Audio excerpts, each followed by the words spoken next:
మీకు వందనాలయ్యా. దొంగవ శోధికరవా శిఖరయ్యా, నువ్వు గొప్పవాడు, శక్తివంతుడు అయ్యా. దాని శోధక రాబోతులికవ లాస కథరికవ శుకోద్రియా శుకుతుతో వంతులికవ శ్రీ నేను మహిమపరచడానికి కనపరచడానికి మమ్మల్ని కూడా సమకూర్చేందుకు నీకు వందనాలయ్యా. శుకుతుతో వంతులికవ దాని శోధికరవ శ్రీ కేవలం నీ కృప దయ మా మీద ఉన్నట్టు చేతనే స్వామి. శోధికరవ శ్రీ ఇది మా జీవిత ధన్యత.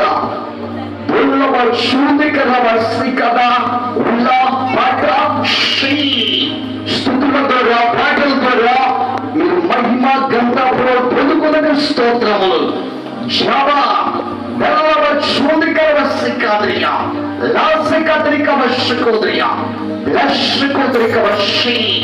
తండ్రి మరి ఒకసారి చూడండి. పరిశుద్ధాత్ముడా నీ శక్తినియ్యా, నీ ప్రేమ గౌరవించండి. పరిశుద్ధాత్ముడా వెళ్ళారనయ్యా, నీ శక్తిని రండి, నీ ప్రేమ గౌరవించండి. ఒక్కొక్కరి ఆయన మీకు కాల్చండి, మెరుగుపరచండి, మెగల్చండి, అతి చూలుగా మార్చండి ఆయన.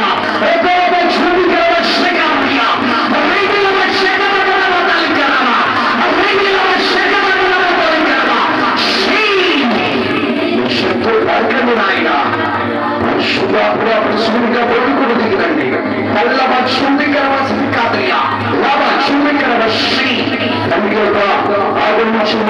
స్వంత పక్ష మాటలు నిమిష మాటలు కూడా తీసుకురండి.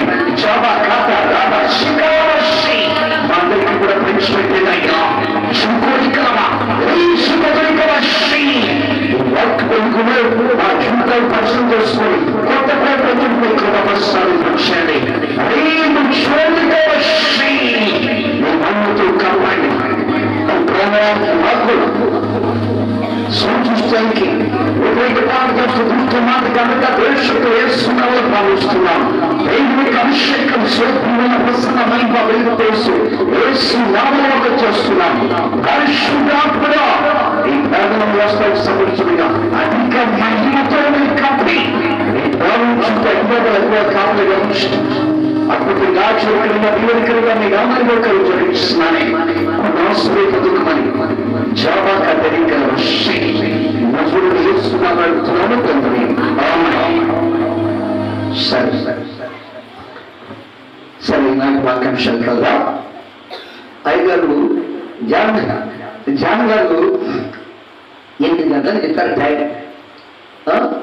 సమయం అంతా కూడా పాటలకు, మన పాటలు, మన ప్రార్థన, మన ఆరాధన దేవుడు విన్నాడు. ఇప్పుడు దేవుడు మనతో మాట్లాడుతున్నాడు. శ్రద్ధగా కింద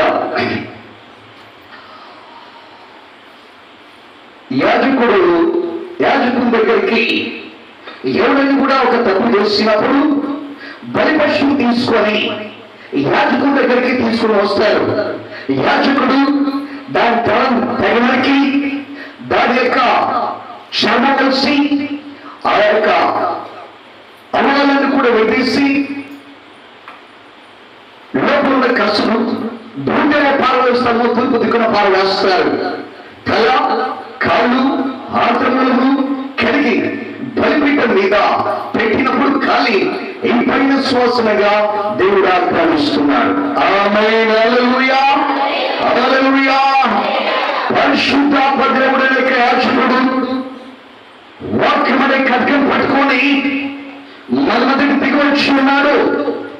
ఇప్పుడు మన మనసులో, మన హృదయంలో, మన ఇంద్రియ అవయాల్లో దేవునికి వ్యతిరేకమైనది అపవిత్రత, దేవునికి దుఃఖాన్ని పుట్టించేది, దేవునికి భయంకరమైనది మన చూపుల్లో, మన నోటిలో, ఇంద్రియ అవయాల్లో ఎక్కడ ఉన్నా వాక్యమనే ఖడ్గం చేత ప్రాణాత్మలను తెగనరికి బయటికి తీస్తాడు.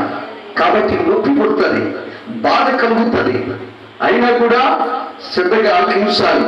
మన క్షేమం, మనకు దీవెన, మనకు స్వస్థ. సరే, ఈనాటి వాక్యాంశం కదా, అందరూ కూడా శ్రద్ధగా ఆలకించండి. దేవుడు భూమి ఆకాశం సృష్టించిన తర్వాత ఆకాశం దేవునికి వచ్చి ఉంచుకొని భూమి నరుకిచ్చాడు. ఈ భూమి మానవులకు నివాసయోగ్యమైనదిగా చేశాడు. ఈ భూమి మీద మానవులు విస్తరించిన తర్వాత ఈ భూమండలాన్ని ఒక్కొక్క భాగంగా పంచుకున్నాడు. ఇదిగో ఇంతవరకు ఇది మాకు, దీనికి భారతదేశము, దీనికి ప్రధానిని నియమించుకొని పరిపాలన చేస్తున్నారు. ఇంతవరకు మా పాకిస్తాన్ అని కొంత భూభాగాన్ని వాళ్ళు ఆక్రమించుకొని అధ్యక్షులు ఏర్పాటు చేసుకొని పరిపాలన చేస్తున్నారు. ఇంతవరకు అమెరికా మాకు అధ్యక్షులని వాళ్ళు పరిపాలన చేస్తూ ఉన్నారు. ఇంతవరకు మా భూటాన్ దేశమని వాళ్ళు పరిపాలన చేస్తున్నారు. ఈ భూమండలాన్ని మానవులందరూ కూడా పంచుకొని రాజులను, ప్రధానమంత్రులు, అధికారులు నియమించుకొని ఈ భూమండలాన్ని పరిపాలన చేస్తూ ఉంటున్నారు. అయితే యెహోవా మహోన్నతుడు, సర్వభూమికి మహారాజై ఉన్నాడు. కీర్తనలు 47 రెఫరెన్స్ కోట్ చేయాలి. తొందరగా రెఫరెన్స్ కోట్ చేయాలా? రెఫరెన్స్ కోట్ చేద్దాం. మీరు కనీసం ఒక 30 రెఫరెన్స్ రాసుకోండి. 1 గంట ప్రసంగం ఉంటుంది. ఈ ప్రసంగం మీరు ఎక్కడ కూడా విని ఉండరు. ఉపవాసం ఉంటే ఉపవాస దినాల్లో దేవుడు ఇచ్చినటువంటి అభిషేక ప్రసంగం మీరు రాసుకోండి. రెఫరెన్స్ కోడ్ చేయాలా? కీర్తన 47వ అధ్యాయము 2వ వచనం. రెఫరెన్స్ కోడ్ చేయాలి తొందరగా. యెహోవా మహోన్నతుడు, భయంకరుడు, ఆయన సర్వభూమికి మహారాజై ఉన్నాడు. ఈ భూమండలాన్ని మానవులందరూ కూడా విభాగించుకొని ప్రధానమంత్రులు, అధికారులు, రాజులు నియమించుకొని పరిపాలన చేస్తుంటే సర్వాధికారైన దేవుడు ఆయన ఆకాశం సింహాసనం చేసుకొని ఈ భూమండలాన్ని రాజులను, ప్రధానులను, అధికారులను అందరినీ కూడా ఆయన పాదం కింద పెట్టుకొని తన చిత్త వృత్తి చొప్పున పరిపాలన చేస్తూ ఉన్నాడు. ఆయన యెహోవా తండ్రి, కుమార, పరిశుద్ధాత్మ త్రియేక దేవుని యొక్క నామం యేసునామం. యేసునామం తండ్రి, కుమార, పరిశుద్ధాత్మ త్రియేక దేవుని యొక్క నామం. ఆ త్రియేక దేవుని యొక్క నామం యేసునామంగా మనకు బయలుపరచబడింది. ఆ యేసయ్య మహోన్నతుడు, భయంకరుడు, సర్వభూమికి మహారాజై ఉన్నాడు ఆయన. కీర్తనలు 89వ అధ్యాయము 6-7 వచనాలు. కీర్తనలు 89వ అధ్యాయము 6-7 వచనాలు. మింటను యెహోవాకు సాటైన వాడెవడు? పరిశుద్ధ దూతల్లో యెహోవా వంటి వాడెవడు? పరిశుద్ధ దూతల్లో ఆయన మిక్కిలి భీకరుడు, ఆయన చుట్టూన్న వారందరికంటే భయంకరుడు. ఆయన ఈ భూమండలం మీద మహారాజు కాదు, పరలోకమందు కూడా మహారాజే. ఆయనకు సాటైన వాడు మరొకలేడు. ఆయనగా పరిశుద్ధంలో భయంకరుడు, భయంకరుడు ఆయన. ఆయనకు సాటైన వాడు మరొకలేడు. మత్తయి సువార్త 28:18. మత్తయి సువార్త 28:18. భూమిలో నాకు సర్వాధికారం ఇవ్వబడినది. ఈ మహారాజుకు పరలోకాయన అత్యున్మాసం రాసున్నాడు. కోట్లాది కోట్ల వేలాది దూతల్లో 24 పెద్దల్లో సైన్యపు సేవకులకు ఎలా కల్లా ఆయన భయంకరుడు, భయంకరుడు. అలాంటి ఆయనకు పరమేందును, భూమిలో సర్వాధికారం ఇవ్వబడి ఉన్నది. ప్రతిబంధం 1వ వచ్చినాను. ఇదిగో మృతురేతిని కానీ, ఇదిగో నేను సైనికుడిగా నేను మొదటి వాడును, కనపటి వాడును. మృతురేతిని కానీ ఇదిగో సైనికుడిగా చూపిస్తున్నాను. ఆయన మరణం మీద, పాతాళం మీద ఆయనకు అధికారం ఇవ్వబడింది. కీర్తన 135వ అధ్యాయము 5-6 వచనాలు. యెహోవా గొప్పవాడిని, సమస్త దేవతల కంటే గొప్పవాడిని ఎరుగుదము. ఆకాశమును, భూమి, సముద్రమును, మహాసముద్రమును తనకి ఇష్టమైనంత కూడా జరిగించువాడు. ఆయన సమస్త దేవతల కంటే గొప్పవాడు. పర్వతమందే కానీ, భూమి ఉందే కానీ, సముద్రంలో కానీ ఆయనకి ఇష్టమైనంత కూడా జరిగిస్తాడు. ఎప్పుడు భూకంపాన్ని రప్పించాలనుకుంటే భూమి స్తంభాలు కదిలించి భూకంపాన్ని రప్పిస్తాడు. ఎప్పుడు తుఫాన్ చెవరేపాలంటే సముద్రాన్ని అల్లాడించి తుఫాన్ చెవరేపుతాడు. ఎప్పుడు యుద్ధాన్ని పట్టణంలో యుద్ధం చెవరేపాలంటే ఆయన యుద్ధానికి చెవరేపుతాడు. ఎప్పుడు తెగులు రప్పించాలనుకుంటే అప్పుడు తెగులు రప్పిస్తాడు. ఆయన తనకిష్టమైనంత కూడా ఆయన జరిగించువాడు. ఆయన స్వామి మహోన్నతుడైన, భయంకరుడైన, పరమందు భూమిను సర్వాధికారంగా దేవుడైనా, ఆకాశమందును భూమిను తనకిష్టమైన జరిగించువాడైనా అలాంటి దేవుడు ప్రతి మనుషుణ్ణి దేవుని పోలికతో నిర్మించి దేవుని కోసం జ్వాప పెట్టి వారికి కావాల్సిన ఇవులన్నీ కూడా సమకూరిస్తే ఈ మానవులు దేవుని యొక్క మాట వినకుండా, దేవునికి లోబడకుండా తమకి ఇష్టానుసారమైన జీవితాన్ని జీవిస్తూ ఉంటున్నారు. తమ యొక్క ఆశలన్నీ కూడా నెరవేర్చుకుంటున్నారు. దేవుని యొక్క మార్గంలో తొలగిపోయి లోకాశంలో పడిపోయి ఇష్టానుసారమైన కార్యకలాపాలు నెరవేర్చుకుంటూ ఉంటున్నారు. దేవుడు దుఃఖపడిపోతున్నాడు. దేవుని హృదయం బాధపడిపోయింది. దేవుని హృదయం దుఃఖపడిపోయింది. యెషయా గ్రంథం 1:2 అక్షరాలు, ఆకాశమా ఆలకించుము, భూమి క్షమికుము, నేను కని పెద్ద చేస్తుంది కానీ నువ్వు నా మీద తిరుగుబాటు చేసి ఉన్నారు. ప్రతి మానవుని పుట్టించిన, జీవాన్ని పోసిన, వారికి కావాల్సిన ఇవులన్నీ కూడా నివాసాన్ని కల్పించి పోషించి సంరక్షించిన ఈ మానవులు మాత్రము దేవుని యొక్క మాట వినకుండా, దేవునికి లోబడకుండా ఆయనకు మీదే తిరుగుబాటు చేస్తూ ఉన్నారు. ఆయనకు బాధపరుస్తున్నారు.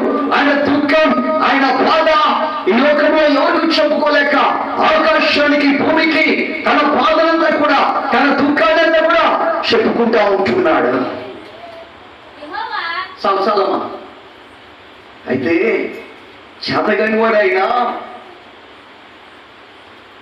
మనిషి తన ఇష్టానుసారంగా లోకాశల్లో, పాపేక్షల్లో, దేవుని మార్గంలో తొలిగిపోయి దేవునికి వ్యతిరేకమైన కార్యకలాపాలు చేస్తూ దేవుని దుఃఖ పెడుతూ ఉంటే, బాధ పెడతా ఉంటే ఆకాశానికి, భూమికి తన బాధంతా చెప్పుకుంటూనే ఉంటాడు. ఆయన ఏం చేస్తాడో చూడండి. లేవికాండం 14 లేవికాండం 1వ అధ్యాయము 14 నుండి 17 వరకు చదవాలమ్మా. అతడు యెహోవాకు దహన బలిగా అర్పించున్నది పక్షి జాతిలో ఎడల, తెల్ల గోల నుండి కానీ, పౌర పిల్లలో గుండి కానీ తేవలను యాజకుడు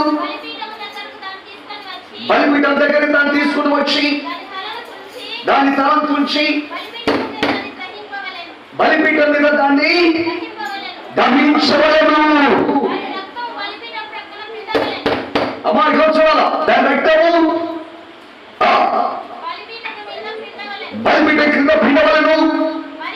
మరియు దాని మొలముతో దాని పట్టను తీసి బలిపీఠం తూర్పు దిక్కున పోతే పారవే స్థలంలో దాన్ని పారవేయవలను. దాని రెక్కల సొమ్ము చీల్చవలను. కానీ అవయవ విభాగం చేయకూడదు. యాజకుడు బలిపీఠం మీద కట్టెలు పెంచి దాన్ని పెట్టినప్పుడు గాలి ఇంపైన సువాసనంగా దేవుడుకు ఆగ్రహిస్తూ ఉన్నాడు. అందరితో పైకి కూర్చోండి.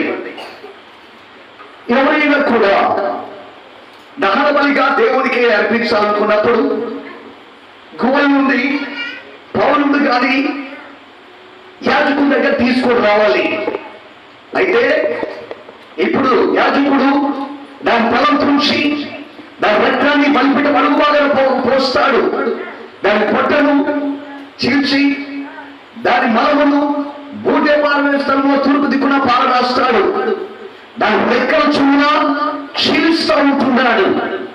ఇప్పుడు బలిపీఠం మీద దాన్ని అగ్గికి పేర్చి, కట్టెలు పెంచి దాన్ని బలిపీఠం మీద పెట్టి కాల్చినప్పుడు ఇంపైన సువాసనగా దేవుడు ఆక్రమిస్తున్నాడు. ఈ పక్షి రెక్కలనే బాగా హాయిగా గాలి ఎగురుతూ ఉంటుంది, రెక్కలు చాపి అల్లాడుతూ ఉంటుంది. కొంతసేపు చిన్న చెట్టు మీద కూర్చుంటది, కొంతసేపు యాప చెట్టు మీద కూర్చుంటది, కొంతసేపు మామిడి చెట్టు మీద కూర్చుంటది, కొంతసేపు డాబా మీద కూర్చుంటది, కొంతసేపు పూరి గుడిస మీద కూర్చుంటది. ఇంకా తనకి ఇష్టమైతే రెక్కలు చాపి ఎగురుకుంటూ వెళ్ళి ఒక మైదానంలో హాయిగా వెళ్ళి కూర్చుంటది. అయితే ఈ పక్షి యొక్క రెక్కలు విరిస్తే ఎక్కడికి ఎక్కదు, ఎక్కడ పడితే ఎక్కడ ఉంటది.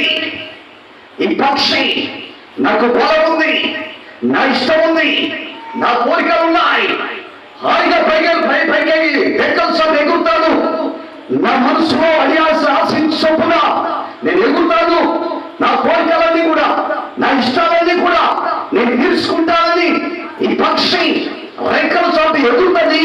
తన ఇష్టాన్ని తన కోరికల్ని నిర్వహించుకుంటది. కానీ రెక్కలు విరిస్తే ఎక్కడ పెడితే అక్కడ ఉంటది. దేవుడు నేను ఎందుకు పుట్టించాడు, ఎందుకు రక్షించాడు, ఎందుకు కాపాడుతున్నాడు, ఎందుకు నీ ఆవిష్కారాన్ని పొడిగిస్తున్నాడు, అయితే నీ దేవుడు ఏ ఉద్దేశం కలిగి ఉన్నాడు, ఏ ప్రణాళిక కలిగి ఉన్నాడు, నీ కూడా దేవుడు ఏం చేయాలనుకుంటున్నాడు, దేవుడి ఉద్దేశాన్ని, దేవుడి తలపుల్ని, దేవుడి కోరికల్ని పక్కన పెట్టి నీ ఇష్టాన్ని, నీ కోరికల్ని, నీ సొంత తలపుల్ని నిర్వహించుకోవడానికి నీ సొంత మార్గాన్ని ఏర్పాటు చేసుకుంటున్నావు. ఏదంటే నాకు అండబలం ఉంది, ఏదంటే కండబలం ఉంది, ఏదంటే ధనబలం ఉంది, ఏదంటే అధికార బలం ఉంది, ఏదంటే యమన బలం ఉంది, ఏదంటే ఆత్మీయ సౌందర్యం ఉంది. నీ సౌందర్యం బట్టి నువ్వు అతిశయపడుతున్నావా? నీ అండబలాన్ని చూసి అతిశయపడుతున్నావా? నీ కండ బలాన్ని చూసి నువ్వు అతిశయపడుతున్నావా? నీ ధన బలాన్ని చూసి నువ్వు అతిశయపడుతున్నావా? నీ బంధు బలాన్ని చూసి అతిశయపడుతున్నావా?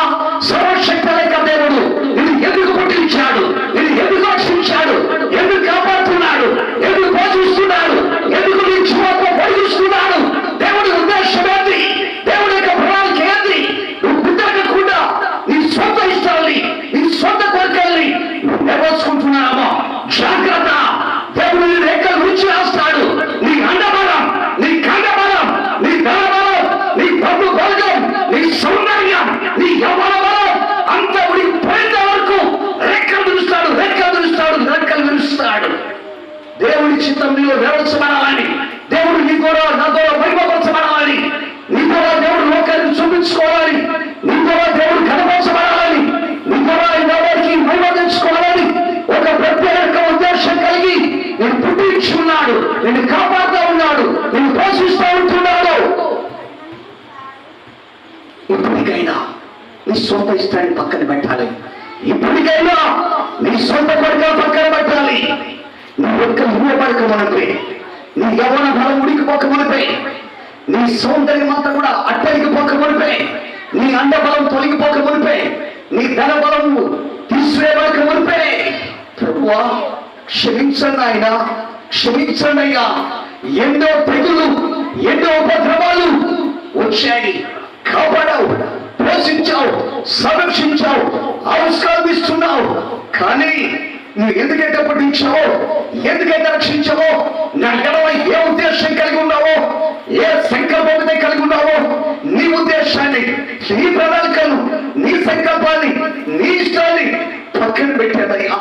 నా అండబలాన్ని చూసి, నా ధనబలాన్ని చూసి, నా బంధు బలాన్ని చూసి, నా సౌందర్యాన్ని చూసి, నా యవ్వన బలాన్ని చూసి నా ఇష్టానుసారమైన జీవితాన్ని జీవించానయ్యా.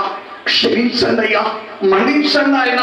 జాలిగల దైవమా, కరుణగల దేవా, ఇప్పుడే నీ శిలువ దగ్గరికి లోబడుతున్నాను, విధేయత చూపుతున్నాను, నా జీవితానికి నీకు సమర్పించుకుంటానయ్యా. నువ్వు ఏం చేయాలనుకుంటున్నావో అయ్యా, రక్తం వచ్చి ప్రాణం పెట్టిందేవా, నేను అయోగ్యుడిని, అపాత్రుని, నా రక్తంతో కడిగి పవిత్రపరచాలి, నీ బిడ్డగా జీవిస్తాను.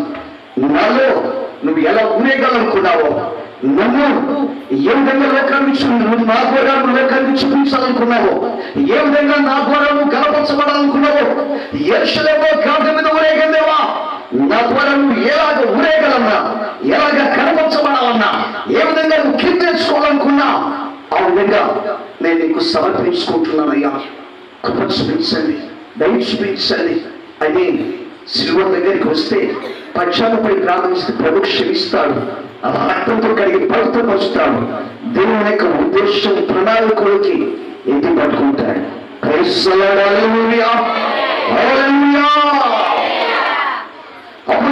7వ అధ్యాయం 23వ వచనం. అపోస్తలుల కార్యం 7:23. తొందరగా ఫ్రెండ్స్ కోట్ చేయాలా. అతనికి 40 ఏళ్ళు నిండ వచ్చినప్పుడు ఇశ్రాయేలీయులైన సహోదరులను చూడవలన బుద్ధి పుట్టెను. మోషే ఐగుప్తు దేశంలో 40 సంవత్సరాలు ఫరో కుమారుడిగా పెంచబడ్డాడు. ఆయన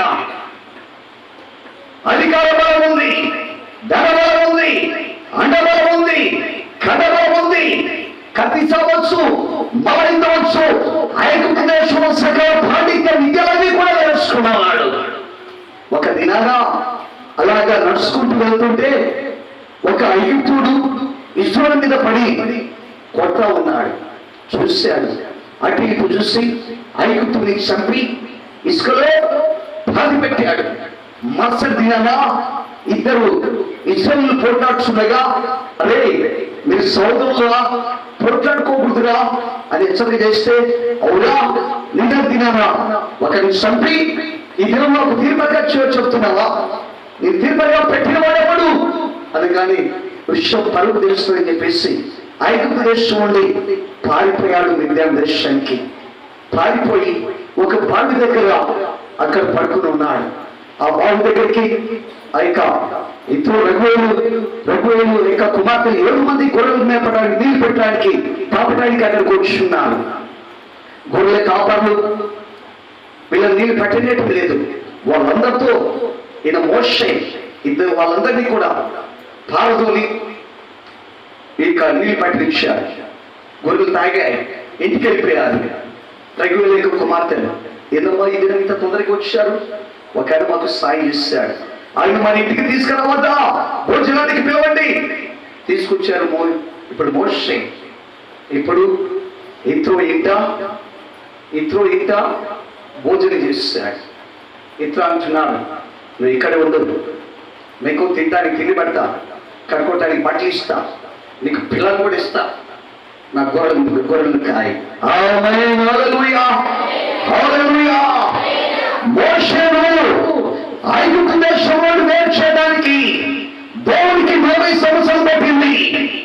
నిన్ను నన్ను అందరినీ కూడా లోకమనే ఐగుప్తులో ఉండి, పాపంలో ఉండి, శాపంలో ఉండి, లోకాచంలో ఉండి, లోక సాంప్రదాయంలో ఉండి వేరు చేయడానికి దేవునికి ఇంకా ఎన్ని సంవత్సరాలు కావాలి? నువ్వు శిలువ దగ్గరికి వచ్చావా? ఐగుప్తు అనేక లోకంలో నుండి, పాపిష్టికలో ఉండి, శాపంలో ఉండి, లోకాచలను విడిచిపెట్టి నువ్వు శిలువ దగ్గరికి వచ్చావా? నువ్వు శిలువ ప్రేమను అంగీకరించావా? ఆ రక్తంతో కడగబడి ఒక ప్రత్యేకమైన జీవితంలోనికి, వేరుబట్టలిక జీవితంలోనికి నువ్వు వచ్చావా? ఇంకా అలాగనే లోకాచలో పాపిష్టికలో నువ్వు జీవిస్తూ ఉంటున్నావా? జాగ్రత్త. మోషేను దేవుడు వేరు చేయడానికి 40 సంవత్సరాలు పట్టింది ఐగుప్తులో నుండి. నిన్ను నన్ను మన్నని కూడా లోకాసు నుండి, పాపిష్టికల నుండి, ఆచారం, సంప్రదాయం, శాపం నుండి వేరు చేయడానికి దేవునికి ఇంకా ఎన్ని సంవత్సరాలు కావాలి? అయితే మోషేను ఐగుప్తు నుండి వేరు చేశాడు. కానీ మోషే హృదయంలో ఐగుప్తు ఉంది, మోషే హృదయంలో గర్వం ఉంది, మోషే హృదయంలో అహంకారం ఉంది, మోషే హృదయంలో లోకాశాలు ఉన్నాయి. మోషే హృదయంలో ఉన్న గర్వాన్ని, అనుభవాన్ని, లోకాశాన్ని వేరు చేయడానికి దేవుడు ఇతర చేతికి మోషేకి అప్పచెప్పాడు. ఎవరి చేతికి అప్పచెప్పాడమ్మా? ఇతర చేతికి. ఇతను అంటున్నాడు, ఇదిగో నా ఇంట్లో ఉండు, నువ్వు నీకు ఉండటానికి ఇల్లు, నివాసం, కట్టుకోవడానికి బట్ట, తినడానికి తిండి, నా కుమార్తె సిప్పలో ఉంది కదా, నీకు ఇచ్చి పెళ్లి కూడా చేస్తా. ఏం చేయాలా? నా గొర్రెలు మేపకరావాలా. ఆమేన్, హల్లెలూయా, హల్లెలూయా. ఇప్పుడు మోషేకు ఇక తెలియలేక ప్రజలు, తెలియలేక భాష, ఎరగని భాష, తెలియలేక ప్రాంతం, తనకి తినడానికి తిండి కావాలా, ఉండటానికి ఇల్లు కావాలా, కట్టుకోవడానికి బట్ట కావాలా. కాబట్టి ఇతరులకు అప్పగించుకున్నాడు. సరే మామగారు, నువ్వు చెప్పినట్టే ఉంటా, నీ మెడల్ పెళ్లి చేసుకుంటా, నాకు ఇక్కడ ఉంచు, ఇక్కడ ఉండడానికి నివాసం కావాలా, తిండి కావాలా, కట్టుకోండి బట్టలు కావాలా. కాబట్టి ఇప్పుడు ఏం చేశాడు మోషే? నీళ్ళబుడ్డి సంక తెలిచుకొని, సర్దిముట్ట భుజం వేసుకొని, కళ్ళ చేత పట్టి గొర్రెలు మేపడానికి వెళ్తా ఉంటున్నాడు. ఎక్కడ మేపాలో తెలియదు, ఎక్కడ మేప ఉంటుందో తెలియదు, ఎక్కడ నీళ్ళు మేపాలో తెలియదు, ఎక్కడ ఆ గొర్రెలు ఎలాగా తోలమో తెలియదు. చూడండి, తెలియలేక ప్రజల మధ్య, ఎరగలేక భాష, ఆ యొక్క చేయని డ్యూటీ, గొర్రెలు ఎలాగా తోలాలో తెలియదు. అయినా కానీ తనకు తప్పదు. తిండి కావాలంటే గొర్రెలు మేపాల్సిందే. 40 సంవత్సరాలు గొర్రెలు మేపుతా ఉంటున్నాడు. అరణ్యములకు పోయి తనకు తెలియకపోయినా, ఎక్కడ మేపాలో తెలియకపోయినా, నీళ్ళు ఎక్కడ తాపాలో తెలియకపోయినా గొర్రెలు మేపుతానే ఉంటున్నాడు. భయముతో, భద్రత కలిగి, మెలకువతో గొర్రెలు మేపుతున్నాడు. ఇప్పుడు అన్యుడు మామ ఇంటికి వచ్చిన తర్వాత ఒక్కొక్కరి తక్కువ పడితే, నీకు ఉండటానికి ఇల్లు ఇచ్చి, తినడానికి తిండి ఇచ్చి, కట్టుకోవడానికి పట్టించి, పిల్లలు ఇస్తే నా గొర్రెలు కూడా నీకు మేపడానికి రాదా అని ఊరుకుంటాడు. అల్లుడు నోటికి వచ్చిందో తీరుతాడు. కాబట్టి భయంతో, మెలకువతో, బాధ్యత కలిగి, ఏ గుండెనక దొంగ తోడలు ఎత్తుకొని పోకుండా ఆ గొర్రెలన్నిటిని కూడా జాగ్రత్తగా మేపుతున్నాడు.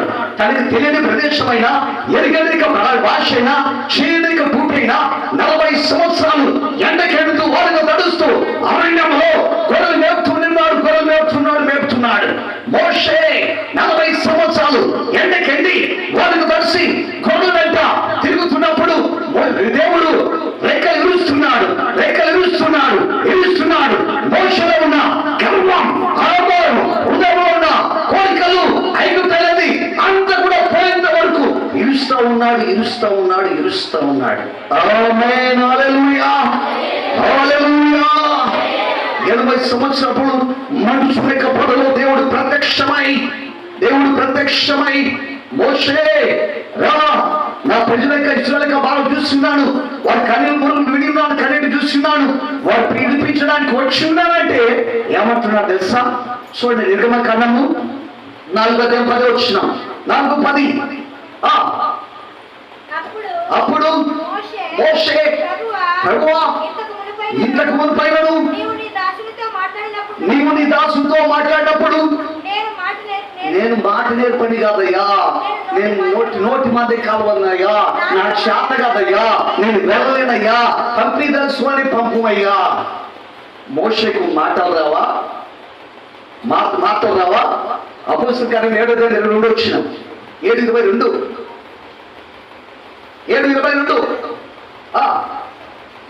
రెఫరెన్స్ కోడ్ కదా. మోషే సకల విద్యలను అభ్యసించి మాటలందును కార్యమందును సకల విద్యలని కూడా నేర్చుకున్నవాడు. కట్టిస్తామా, మల్లసామా, కట్టేస్తామా, మల్ల యుద్ధం, సకల పాండిత్యాన్ని కూడా నేర్చుకున్నాడు. ప్రావీణ్యత పొందుకున్నవాడు మాటల్లో. ఏమైపోయింది? అండబలం లేదు, కండబలం లేదు, జడబలం లేదు, రెక్కలు దేవుడు విరిచేసిండు. ఇప్పుడు ఏమంటున్నాడు?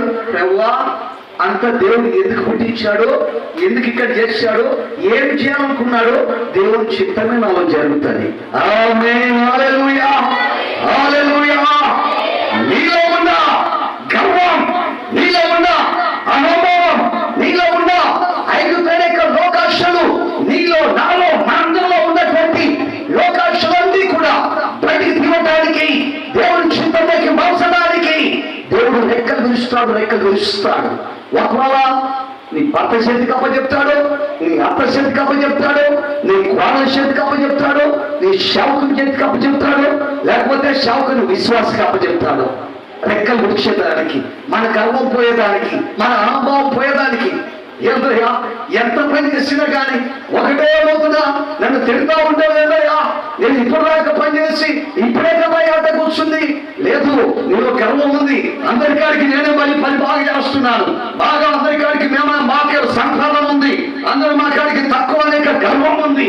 ఆ గర్వం పోయడానికి నీ భర్త చేతికి అప్పచెప్పాడు దేవుడు, లేకపోతే నీ అత్త చేతికి అప్పచెప్తా ఉంటాడనమాట. ఏంటమ్మా ఎంత పని చేసినా కూడా సరుగుతుంటా కోరుకుతుంటా అని చెప్పేసి. చూడండి, ఎందుకు? మనలో గర్వం ఉంది, మనలో అమోభావం ఉంది, ఐక్యత కోరిక ఉన్నాయి, లోకాశం హృదయంలో దాగి ఉన్నాయి. అవన్నీ కూడా బయటికి తీయడానికి దేవుడు లెక్క విరుస్తాడు. ఆ ఇవ్వటానికి మోషేను ఇతర చేతికి అప్పచెప్పినట్లుగా నిన్ను నన్ను అందరికి కూడా మనకు ఇష్టమైన వారు, మనం ప్రేమించేవారు ఎవరు చెప్తే మనం మాట వింటామో వారికే దేవుడు అప్పచెప్తాడు.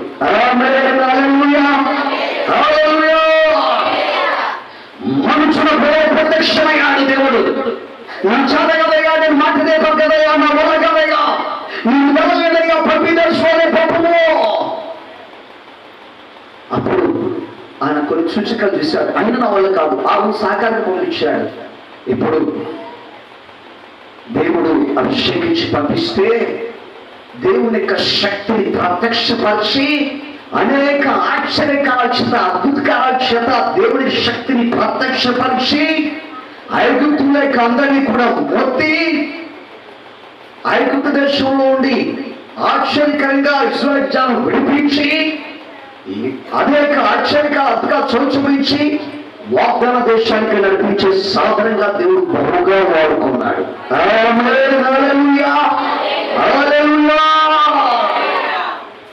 చూడండి, ఇంకా ఆదికాండము 31:41 చదవాల రెఫరెన్స్ త్వరగా కోట్ చేయాలా. ఇదివరకు నీ ఇంటిలో 25 ఏళ్ళు ఉంటుంది, నీ ఇద్దరి కుమార్తెల నిమిత్తం 14 ఏళ్ళు, నీ మంద నిమిత్తం 6 ఏళ్ళు నీకు కొలువు చేసి తిని. చాలమ్మా. ఎవరు ఇంకొకైనా? యాకోబును దేవుడు ఎవరి చేతికి అప్పచెప్పాడు? చెప్పండి. ఎవరి చేతికి? లాబా చేతికి అప్పచెప్పాడు. ఈ లాబా మోసగాడు. యాకోబు గారికి ఇంకా మోసగాడు. చూడండి, లయ నిమిత్తం 7 సంవత్సరాలు, రాహేలు నిమిత్తం 7 సంవత్సరాలు, 14 సంవత్సరాలు, సంపద నిమిత్తం 6 సంవత్సరాలు, 20 సంవత్సరాలు లాభ దగ్గర పరివాడిగా ఉండి గొడవలు లేపుతా ఉంటున్నాడు. ఎందుకు దేవుడు 20 సంవత్సరాలు యాకోబు లాభ చేతికి అప్పచెప్పాడు? ఎందుకంటే యాకోబు మోసగాడు. మోసం చేసి తన అన్నను మోసం చేసి చిక్కుడుగా కూడబెట్టి జోసుదాక్కులు తీసుకున్నాడు. తండ్రిని మోసం చేసి దేవుని పొందుకున్నాడు.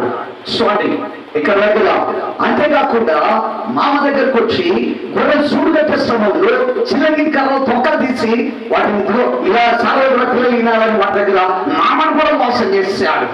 యాకోబు మోసగాడిగా జీవిస్తూ ఉన్నాడు. దేవుని యొక్క ఉద్దేశం, దేవుని యొక్క ప్రణాళిక యాకోబులో ఉండి ఒక ప్రత్యేకమైన జనం రావాలని, అనేకులకు ఆశీర్వాదకరంగా దేవుని నిలబెట్టాలని ఒక ఉద్దేశం, ఒక ప్రణాళిక కలిగి ఉంటే మోసగానిగా, వేషగానిగా, ఈయన నామకార్థుడిగా జీవిస్తూ ఉంటున్నాడు. 20 సంవత్సరాలు లాభా చేతికి అప్పచెప్పాడు. రెక్కలు గుచ్చాడు. రెక్కలు ఇరువంగా ఆయనలో మోసం, కపటం అంతా కూడా పోతా ఉంది. చూడండి, అయితే పూర్తిగా పోలేదు. ఇంకా ఏ లాభ యొక్క కొడుకులు మాట్లాడుకుంటున్నారు. ఈ ఆస్తి ఉంది, ఈ పిల్లల హక్కులు మనలు, ఈ సంపద, గొర్రెల మందలు మనవి, ఒంటెలు మనవి, మొత్తం యాబోతులు మనవి, గొర్రెలు మనవి, మేకలు మనవి. అవునా? నేను ఊరికనే ఇవన్నీ నాకు వచ్చిన్నాయా? రాహేల్తో రాహేల్తో లేతో మాట్లాడి మీ నాన్న ముఖం నిన్న మొన్న ఉన్నట్లుగా లేదు, చిన్నపుచ్చుకున్నారు. ఊరికనే ఈ ఆస్కారం వచ్చిందా? నేను ముళ్ళు చేయబట్టే కదా, పదండి పారిపోదామని చెప్పేసి ముళ్ళ సర్దుకొని వారి ఆ పిల్లలు అందరూ కూడా పారిపోతా ఉంటున్నారు. లాభా ఎంత పడతా ఉంటున్నాడు. స్వామి ఇదిగో రాత్రికాల సమయంలో ఒక దూరం ఒక ప్రయాణం ఈ తర్వాత రాత్రికాల సమయం దేవుడు మాట్లాడుతున్నాడు. లవా యాకోబుతో మేలే గాని కీడే గాని నువ్వు పలకూడదు. ఆమేన్, హల్లెలూయా, హల్లెలూయా. అక్కడికి వెళ్ళిన తర్వాత నువ్వు పోండి, నా దేవతలు ఏ విధంగా మీరు దొంగిలించుకుని వెళ్తారు, నీకేమైనా చేయడానికి నాకు చదవలేదు, కానీ నీ దేవుడు నాతో మాట్లాడిండు, మేలే గాని కీడే గాని ఏమి చేయకూడదని. అయితే వాళ్ళందరూ కూడా అంటూ ఉంటున్నారు, నీ దేవతకు నా దగ్గర ఇవ్వలేదు. ఆ దేవత దొరికిన వాళ్ళు నిశ్చయంగా మరణానికి పాత్రలు. రాహేలు ఏం చేసింది? ఆ గృహదేవత దొంగిలించి ఒంటి మీద పెట్టుకొని కూర్చున్నది. చూడండి నానా, నేను లేవలేను, ఎందుకంటే నేను ఈ దినం ప్రత్యేకంగా ఉన్నా అని చెప్పేసి చెప్తా ఉంది. రాహేలు అందగట్టే కానీ దొంగబుద్ధి ఉంది. చూడండి, కానీ మామూలు తప్పించుకున్నాడు. కానీ యేషవు 400 మందితో వస్తూ ఉంటున్నాడు. ఈ వార్త తెలిసింది. వార్త తెలియగానే భార్య పిల్లల్ని ఆస్తిని పరిమాణందరి కూడా రెండు గుప్పగా చేసి ఎవరు దాటించి రాత్రి కాలంలో ఒకరిని ప్రాణం చేస్తున్నాడు. అయ్యా నన్ను దీవించు అని ప్రభు పాదం పట్టుకొని పెరుగులాడుతూ ఉన్నాడు, ఆయన ఆడుస్తున్నాడు, పోరాటం చేస్తూ ఉంటున్నాడు. ఒక తెల్లని యొక్క మనుషులే దేవుడు వస్తే పెరుగులాడుతూ ఉన్నాడు. నన్ను దీవిస్తే కానీ నిన్ను వదిలిపెట్టను, తెల్లవారుతుంది నన్ను పోని ఆయన అంటూ ఉన్నాడు. నన్ను దీవిస్తే కానీ విడిచిపెట్టను. కుడికా తుంటినర మీద కొడితే కొట్టుకుంటుండే నన్ను దీవించు అని అడుగుతూ ఉంటున్నాడు. చూడండి, నీ పేరు ఏం పేరు? నా పేరు యాకోబు. ఇక నీ పేరు యాకోబు కాదు, నీ పేరు ఇశ్రాయేలు. ఆమేన్, హల్లెలూయా, హల్లెలూయా. ఆదికాండం 32:26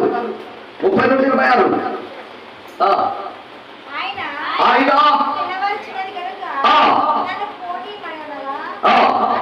అతడు నీవు నన్ను ఆశీర్వదించినే కానీ నిన్ను పోనీయను. నీ పేరేమని అడగగా అతడు యాకోబు అని చెప్పాను. అప్పుడు ఆయన నువ్వు దేవునితోనూ మనుషులతోనూ పోరాడి గెలిచింది కనుక ఇక మీదట నీ పేరు యాకోబు కాదు, ఇశ్రాయేలు. ఆమేన్, హల్లెలూయా, హల్లెలూయా. యాకోబు అంటే మోసగారి. అన్నను మోసం చేశాడు, తండ్రిని మోసం చేశాడు, మామను మోసం చేశాడు, ఆ తినతో సంపాదించాడు.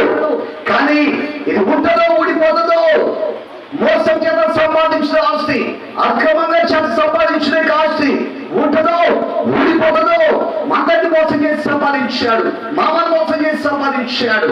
ఇది ఉంటుందో ఊడిపోతుందని భయపడతా ఉంటున్నాడు. ప్రభు పాదాలు పట్టుకుని బ్రతిమలాడుతూ ఉన్నాడు, అంగలాడుస్తున్నాడు, పెరుగులాడుతూనే ఉంటున్నాడు. నన్ను దీవిస్తే కానీ నేను వదిలిపెట్టను. నేను 50 దినాలు అప్పుడప్పుడు ఏడుస్తూ ప్రార్థన చేశాను.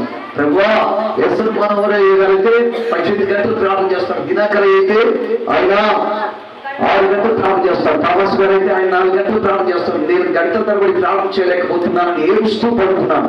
ఒక తెల్లని హస్తం నా మీదకి వచ్చింది. కుమారుడాలు వేసి ప్రార్థించుకొని దేవుడు మాట్లాడాడు. రాత్రి 1:35 నుండి ఉదయం 7:30 వరకు అలానే మోకాళ్ళ నుండి నేను ప్రార్థన చేశాను. దేవుడు దీవిస్తే మన జీవితాలు మారిపోతాయి. దేవుడు జీవిస్తే మన ప్రార్థన ఆత్మీయ జీవితం మారిపోతుంది. దేవుడు దీవిస్తే మన సేవ జీవితం మారిపోతుంది. దేవుడు దీవిస్తే మన పరిస్థితులన్నీ కూడా తలకిందులైపోతాయి. ఆమేన్, హల్లెలూయా, హల్లెలూయా. నీకన్నా డాబరేకులు ఉంటున్నాయి. నేను 1999లో ఒక కాలం చెప్పిన స్టార్ట్ చేశాను. సంఘం ఏడుస్తూ ఉపవాసం నుండి కొండకెళ్ళి ఆ కొండలో ఆయన చుట్టూ గీత తీసుకొని ఏ స్వప్న చుట్టూ గీత తీసుకొని కొండలో కూర్చుంటానమాట. ప్రార్థన చేసుకుంటూ సాయంకాలం 5 గంటల తర్వాత వస్తాను మళ్ళా. అలాగా సేవ స్టార్ట్ చేశాను ఒక కాలం సెట్ కింద. అలాగా ఇక చుట్టుపక్కల వాళ్ళు వీళ్ళందరూ కూడా కోళ్ళు పట్టుకొని కింద వచ్చి వాళ్ళు దేవుడు దీవించాడంటే ఆ కాను చెట్టుకునింది. దేవుడు స్థలము మాట్లాడాడు. ఒక రోజు ఎకరా స్థలం చూపించాడు దేవుడు. ఎకరా స్థలంలో దేవుడు డబ్బులు సమకూర్చాడు. దానికాడ పాక వేయబడింది. దేవుడు చూపించినట్లుగా 17 సంవత్సరాలు పాక అయిపోయిన తర్వాత ఇప్పుడు పెద్ద మందిరం చూడండి. 100 పొడవు 36 అడుగుల ఎడపు స్లాప్ అయింది, మక్కయింది, కరెంట్ పని జరుగుతుంది. 60 లక్షలు అయింది, ఇక పూర్తిగా 30 లక్షలు. దేవుడికి ఈ యొక్క రేపు శక్తులంతా కూడా తీసుకొచ్చి దేవుడు అద్భుతమైన యొక్క మంత్రాన్ని దేవుడు మీకు ఇవ్వచ్చును గాక. దేశంలో దుఃఖుల ద్వారా దేవుడు తెలుసును గాక. రహస్యమైన ఆయన రప్పించును గాక. ఆయన కృపాస్తో మీకు తోడుగా ఉన్నాను గాక. ఆయన కృప కాపే ఉండును గాక.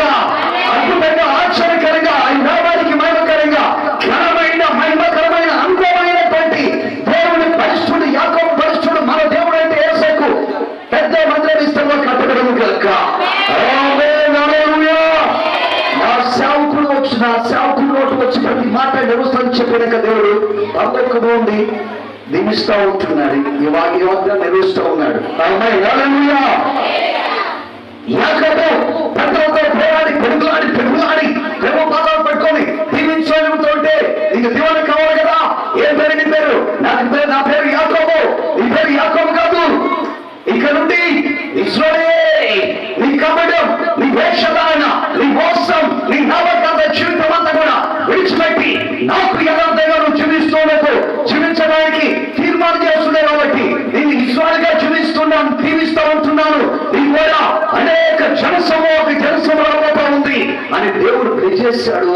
అది ఆస్వాదించబడి ఒక ఇశ్రాయేలు దేశంగా ఆ దేశానికే పేరు పెట్టబడింది. ఆ దేశం మీదకి 12 దేశాలు యుద్ధానికి వస్తే ఒక్కళ్ళు కూడా జయం పొందుకోలేకపోయారు. అంత శక్తివంతమైన దేవుని హస్తం వరకు తోడుగా ఉంది, జీవిస్తుంది. మత్తయి సువార్త 19:9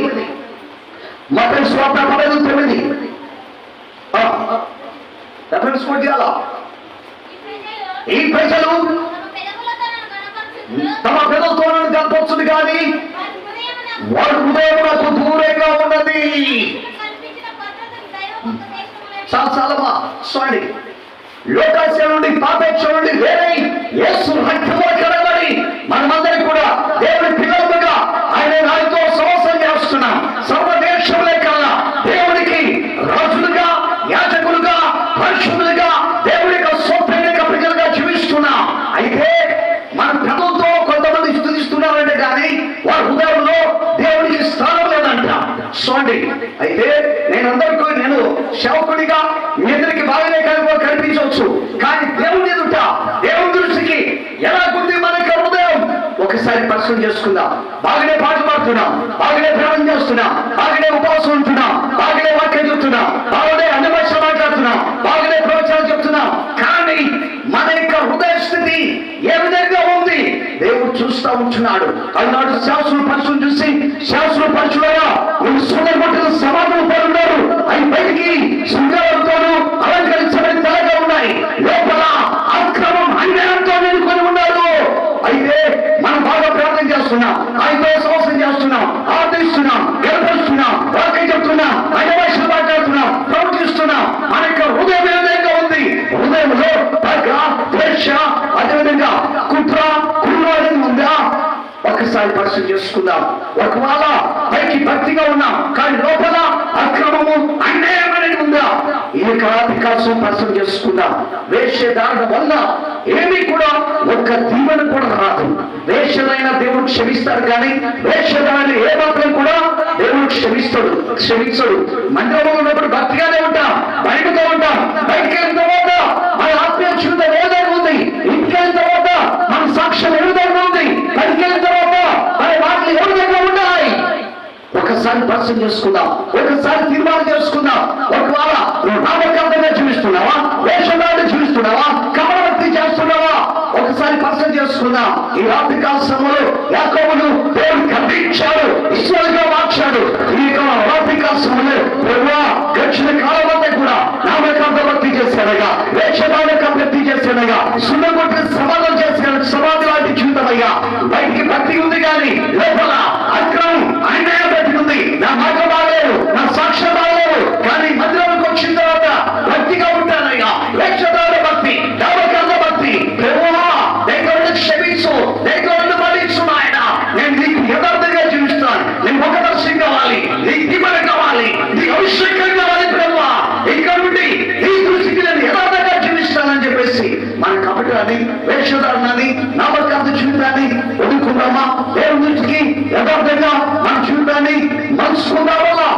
అప్పుడే మనం దీవించబడతాం.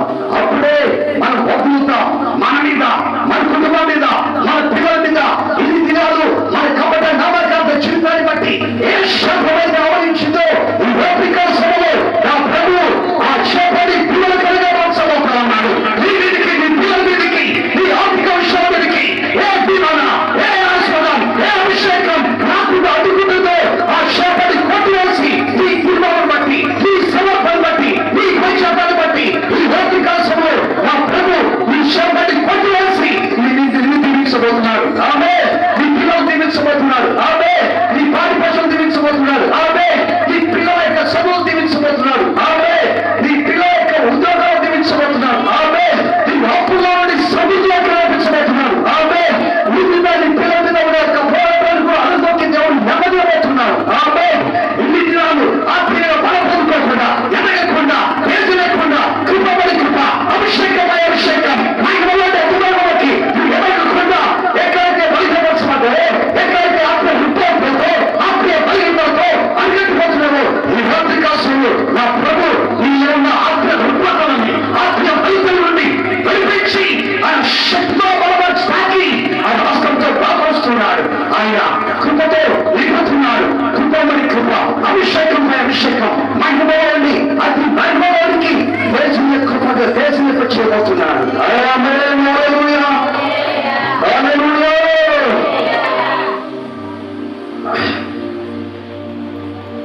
మత్తయి సువార్త 17వ అధ్యాయము 5వ వచనం.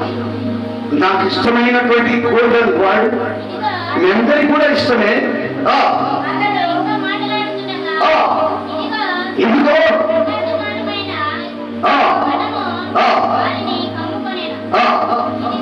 ఇదిగో ఈయన నా ప్రియమైన కుమారుడు, ఈయనందు నేను ఆనందిస్తున్నాను, ఈయన మాట వినుడి.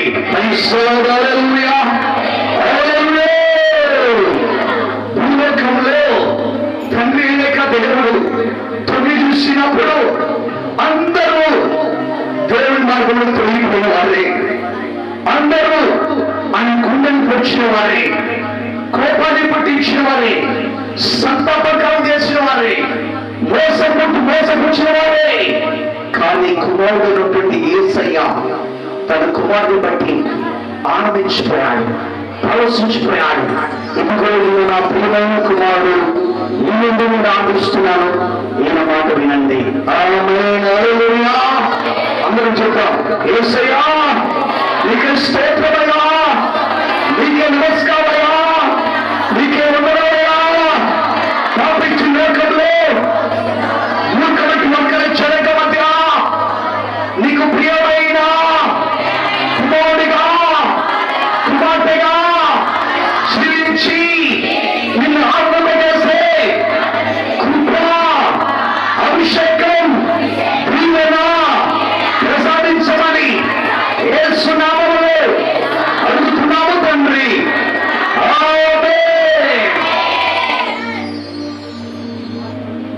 ఒక అభిషేకం కానీ, వరాలు కానీ, కృపలు కానీ, దీవెనలు కానీ ఏది కావాలన్నా ఇలాగా దాన్ని తీసుకొని దేవుని అడిగి హృదయంలో నాటుకోవాలి. అప్పుడు మన సొంతమైపోతాయి.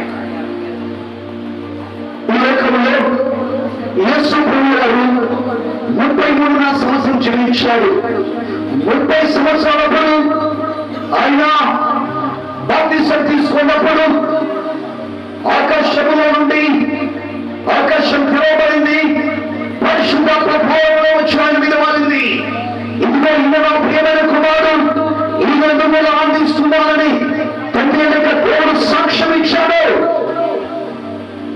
శివడానికి ముందు రూపాంతరం కొండ మీదకి వెళ్ళి పేతురు యాకోబు యోహాను ఎదుట ఒకరి ప్రార్థన చేస్తున్నప్పుడు ముఖం ప్రకాశించింది, మొత్తం కూడా తెల్లవైపోయాయి.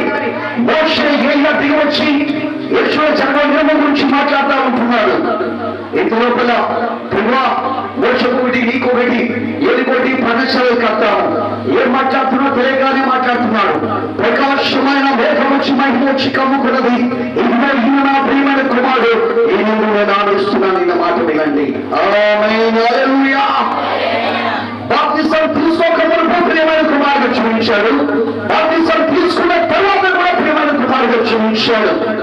యేసయ్య మాటల్లో, చూపుల్లో, క్రియల్లో, తలంపుల్లో, ఆలోచనలో, జీవిత విధానంలో ఏదైనా దోషం పట్టుకోవాలని చెప్పేసి శాస్త్రులు, పక్షులు, సర్దికులు, సమరులందరూ కూడా వెంటనే ఉన్నారు. వాళ్ళందరి మధ్యలో ప్రభు మాట్లాడాడు సవాల్కరిగా, నాలో పాపం ఉన్నది, మీలో ఎవరైనా కూడా స్థాపించబడవరా? శాస్త్రులు, పక్షులు, సమరులు, సర్దుకాలందరూ కూడా యేసయ్య మాటల్లో, చూపులో, క్రియల్లో ఏ దోషము, ఏ అపవిత్రత పట్టుకోలేక తొలగించుకున్నారు. గాలి తిరిగే దైవం సాక్ష్యం ఇస్తున్నాయి. నజరేయుడైన యేసు నువ్వు దేవుని యొక్క పరిశుద్ధుడివి. ఆ శిలోమరణానికి ముందు పిలాతు భార్య అంటుంది, ఆ నీతిమంతుని జోలికి పోవద్దు, ఆయన గురించి రాత్రి నేను మిక్కిలి దుఃఖపడ్డాను.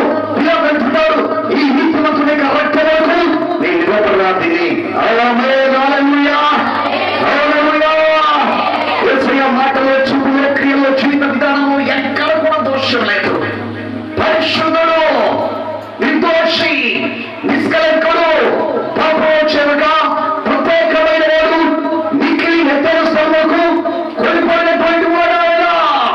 ఆయనకు రక్తం పరిశుద్ధమైన రక్తం, ఆయన వాక్యం పరిశుద్ధమైన వాక్యం, ఆయన మందిరం పరిశుద్ధమైన మందిరం, ఆయన ఆత్మ పరిశుద్ధాత్మ, ఆయన రక్తంలో కలిగి మన మనము పరిశుద్ధమైన వాక్యం ప్రదక్షిణ చేస్తుంది. మనము పరిశుద్ధ మందిరమే దేవుని ఆర్థిస్తుంది. మనము పరిశుద్ధాత్మ చేత నింపబడుతుంది. మనము ఆ పరిశుద్ధ స్థలంలోకి కొనిపోవాలంటే తండ్రికి ప్రియమైన కుమారుడిగా ఉండాలి. తండ్రికి ప్రియమైన వారు మాత్రమే పరలోక రాజ్యానికి ఎత్తబడతారు, మేఘమండలము ఎక్కుతారు, ఆ పరలోక రాజ్యానికి కొనిపోతారు. ఈయనొక్కడే ప్రియమైన కుమారుడు. అవును, ఏ విధంగా యేసయ్య ఈ పాపిష్ఠులకు మూర్ఖబట్టి ఒక్కరి జనాంగ మధ్య ఏ విధంగా ఆయన పరిశుద్ధుడిగా తండ్రికి ప్రియమైన కుమారుడిగా చూపించగలిగాడు.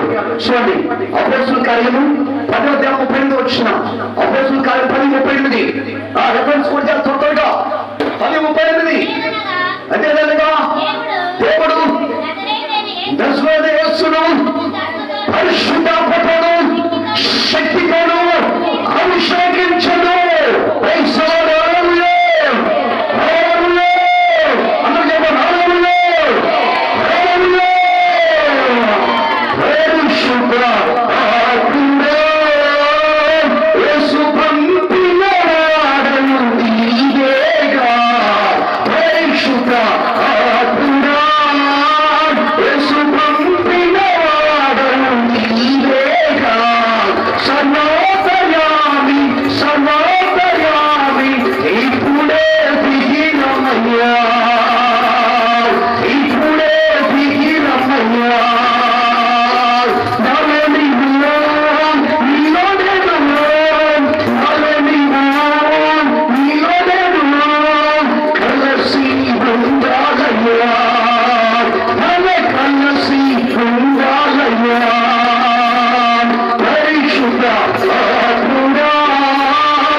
తండ్రి లేక దేవుడు నజరేయుడైన యేసును పరిశుద్ధాత్మతోను శక్తితోను అభిషేకించెను.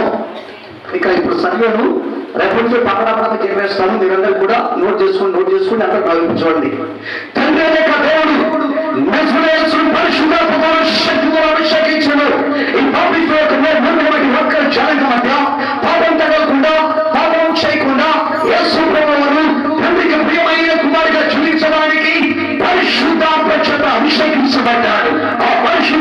శక్తి చేత లోకాన్ని, పాపాన్ని, శాపాన్ని జయించగలిగి తండ్రికి ప్రేమను కుమారుగా చూపించగలిగాడు. అపొస్తలుల కార్యములు 1:2 యేసు ప్రభువు చనిపోయి తిరిగి లేచిన తర్వాత పరలోక ఆనందాన్ని చెప్తూ వెళ్తూ ఆయన అంటున్నాడు, మీరు యెరూషలేము వెళ్ళక కనిపెట్టి ప్రార్థన చేయండి, పై నుండి శక్తి పొందుకునేంత వరకు. ఎనిమిది శక్తి పాపాన్ని జయించడానికి, లోకాన్ని జయించడానికి, శాపాన్ని జయించడానికి, యూదయ సమరయ యెరూషలేము పోగొట్టేంత వరకు దేశము సాక్షులుగా ఉండడానికి, పాపం చేయకుండా, పాపం తాగకుండా తండ్రికి ప్రియమైన కుమారుగా చూపించడానికి పరిశుద్ధాత్మ శక్తి నీకు నాకు మనకి ఎంతో అవసరం. అందుకనే అపొస్తలుల 2:30 నువ్వు వారు మూసుకోండి, బాప్తిసం తీసుకోండి, పరిశుద్ధాత్మని పొందుకుందరు. ఇది నీకును మీ పిల్లలకు అందరికీ కూడా చెందును. వారు మూసుకొని బాప్తిసం తీసుకున్న వాళ్ళందరూ కూడా పరిశుద్ధాత్మ శక్తి పొందుకోవాలి. ఇది వేరే అందరికీ దేవుడు సమానంగా దేవుడు ఇస్తూ ఉంటున్నాడు. మీ తండ్రి రాత్రి ఇచ్చినా, గుడ్డైతే తేలించినా, చేపడితే పాలించినా, ఈ పరలోక ప్రతి తన అటువంటి పరిశుద్ధాత్మ తప్పకుండా ప్రతి ఒక్కరికి పరిశుద్ధాత్మ దేవుడు ఇస్తూనే ఉంటున్నాడు. ఎవరికి పరిశుద్ధాత్మ? అపొస్తలుల కార్యం 5:20 తనకు విధేయులకు వారికి అనుగ్రహించి పరిశుద్ధాత్మ మన కర్మముతో దేవునికి లోబడకుండా, విధేయత చూపకుండా మన ఇష్టానుసారంగా జీవిస్తే పరిశుద్ధాత్మ దేవుడు రాడు. ఆయన బలవంతంగా రాడు. ఆయనకు లోబడితే మాటల్లో, చూపుల్లో, క్రియల్లో మనం ఎప్పుడైతే లోబడతామో, ఎప్పుడైతే విధేయత చూపుతామో రెక్కలు చెప్పుకొని బాధపడుతూ వస్తాడు. ఆయన ఆత్మశక్తి అభిషేకిస్తాడు. ఆయన కల్పించిందని కాలుస్తాడు. ఆయన శక్తి చేత నింపుతాడు. సామెతలు 1:23 నా కత్తిపై తిరిగి వల్ల నా ఆత్మ నీపై కుమరిస్తాడు, నా ఉపదేశాన్ని నీకు తెలియజేస్తాడు.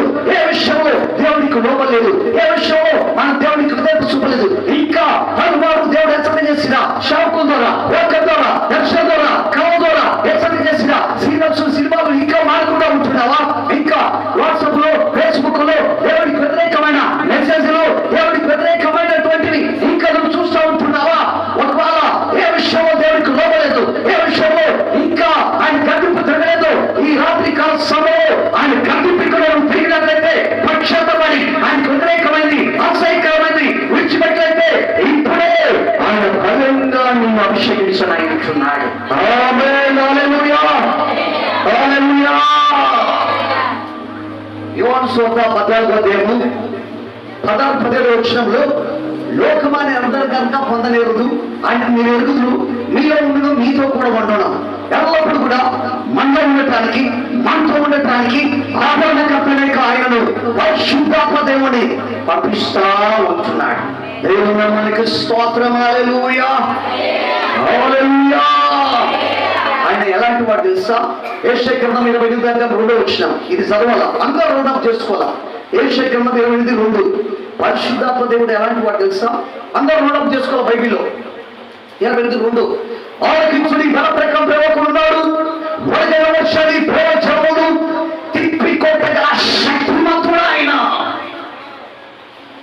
వరదలు ప్రవాహం ఉప్పెన ఎంత ప్రవాహం వచ్చినా ఆయన నీలో ఉండి, నీతో ఉండి ఆ పోరాటాన్ని, ఆ సమస్యల్ని, ఆ మాంత్రిక శక్తుల్ని, అభ్యంతరాల్ని అన్ని కూడా తిప్పుకొడుతూ నీకు జయాన్ని ఇవ్వగల శక్తిమంతుడు బలప్రక ప్రభు. తీసినామా? చదవండి ఒకళ్ళు, మంచి వాక్యం కదా. ఆలకించుడి బలప్రకం కదా. ఒకడు ప్రభు మనకున్నాడు, ప్రచండమైన వడగళ్ళలు, ప్రచండమైన జలముల ప్రవాహములు, ప్రచండమైన వరదలు కొట్టువేలకు తన ప్రభు చేత పరుగోయినవాడు. ఆమేన్, హల్లెలూయా, హల్లెలూయా. నువ్వు అభిషేకం పొందుకున్నావా? ఎన్ని పోరాటాలు, ఎన్ని ఉప్పెనలు, ఎన్ని ప్రవాహాలు, ఎన్ని సమస్యలు, ఎన్ని మాత్ర శక్తులు, అభ్యంతరాలు, ఆటంకాలు కలగజేస్తుంది మీద చెలరేగినా బలప్రకారం ప్రభువుగా, ఇంత శూడిగా, సైన్యములు కనిపెట్టాడు యెహోవా ఆ పరిశుద్ధాత్మ దేవుడు నీతో ఉండి, నీలో ఉండి అన్నిటి కూడా తిప్పికొట్టి నీకు జయాన్ని ఇస్తాడు. ఆమేన్, హల్లెలూయా, హల్లెలూయా. యేసు ప్రభువు వారు ఈ అభిషేకం పొందుకున్నాడు కాబట్టి చేయకుండా, పాపం తగలకుండా తండ్రికి ప్రియమైన కుమారుడిగా జీవించాడు. యేషయా గ్రంథం 22:22 10 నిమిషాలు ముగించుకుందాం. యేషయా గ్రంథము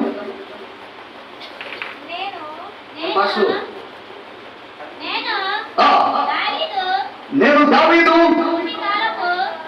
ఇంటి తాళపు అధికార భారమును అతని భుజం మీద ఉంచెదను. అతడు తీయగా ఎవడును మూయజాలడు, అతడు మూయగా ఎవడును తీయజాలడు.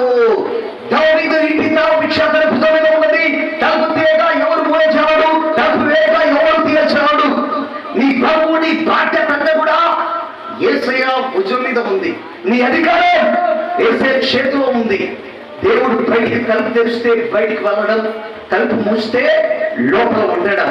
నేను ఈ దినమున ఎక్కడికైనా వెళ్ళుతా దేవుని చిత్తమేనా, అది కొంట దేవునికి ఇష్టమేనా, ఇది అమ్ముట దేవునికి చిత్తమేనా అని కనిపెట్టి ప్రార్థన చేస్తూ దేవుడు ద్వారా తెరిస్తే బయటికి వెళ్ళడం, ద్వారా మూస్తే లోపల ఉండడం. మన రాక మన పోక దేవునికి చిత్తమై ఉండాలి. ఆమేన్, హల్లెలూయా. అలాగా దేవుని చిత్తాన్ని మనం నెరవేర్చాలంటే ఏం చేయాలి తెలుసా? సామెతల 3:7 నీ స్వనీతిని, నేను జ్ఞాని కదా అనుకోవద్దు, నీ స్వనీతిని ఆధారపడక నీ ప్రవర్తన అంతటి మీద దేవునికి అధికారం గడుపుకును, అప్పుడు ఆయన నీ మార్గము సరళం చేయను. మన ప్రవర్తన అంతటి మీద దేవునికి అధికారాన్ని ఒప్పుకోవాలి, ఆయన పరిపాలనకి రావాలి, ఆయన నడిపింపులో కొనసాగాలి, ఆయన చిత్తాన్ని చేయాలి. అప్పుడు మన మార్గం సరళం చేయబడుతుంది, మనం జీవితంలో జీవించగలుగుతాం. చూడండి, హెబ్రీయులకు రాసిన పత్రిక 10:7 నాకు శరీరమును ఒకటి ఇచ్చినవి, నీ చిత్తము నెరవేర్చుటకు నేను వచ్చి ఉన్నాను. యేసు ప్రభువారు 33 సంవత్సరం ఈ లోకం జీవించినంత కాలం తండ్రికి ఇష్టమైనటువంటి కార్యాలే చేశాడు. తండ్రి ఇష్ట ప్రకారం చేశాడు, కానీ తన ఇష్టము ఏ మాత్రం కూడా నెరవేర్చుకోవడానికి ఏ మాత్రం రాలేదు. తన ఇష్టం చేయలేదా లేదా, తండ్రి చిత్తమే చేశాడు. దేవుడు మనకి స్తోత్రం. హల్లెలూయా, హల్లెలూయా. మన ఇష్టం, మన కోరికలు, మన చిత్తం పక్కన పెట్టాలి. వెండి బంగారు వస్తువులు చేతగాక తీసుకెళ్ళి కమలమైన రక్తం చేత కొన్నాడు, సైన్యంలో నాటాడు, పాశ్రములను దేవుడు మనకు ఇచ్చాడు. అనుదినం కూడా పరిశుద్ధాత్మ దేవుడు బోధిస్తూ ఉంటున్నాడు. ఇంకా మన స్వనీతి ప్రకారమే జీవిస్తే, సొంత ఇష్టాలు సొంత కోరికలు జీవిస్తే దేవుడు బాధపడిపోతాడు, దేవుడు దుఃఖపడిపోతాడు. తండ్రికి ప్రేమైన కుమారుడుగా జీవించలేము. కాబట్టి మన సొంత ఇష్టాల్ని, సొంత కోరికల్ని పక్కన పెడదాం. దేవుని ఇష్టాన్ని, దేవుడి కోరికల్ని, దేవుని చిత్తాన్ని నెరవేర్చుకునేదానికి మనం తీర్మానం చేసుకుందాం, చూసుకుందాం. యోహాను సువార్త 8:42 వాక్యం చదవండి. వాక్యం చదవండి. యోహాను సువార్త 8:42. యేసు దేవుడు